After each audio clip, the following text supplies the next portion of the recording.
Iya kan? Ambo anak ambo na nomor 5, Pak. Berhenti saja, padahal dosen bahasa Inggris S2. Iya kan? Karena di kajian ndak lo boleh. Orang kalau kayu ayahnya, anaknya kan jadi rajo. Kalau kayu anaknya, ayahnya jinduknya jadi pembantu mengasuh anak. Iya apa enggak? Nah, ini kejadian yang banyak terjadi.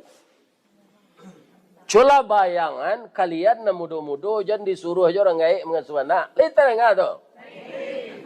Awak dulu lah payahnya mengasuh, anak awak disuruh lo nya mengasuh. Iya kan? Pabilo nyo kasanang kapai ibadat kamu saji aman lah.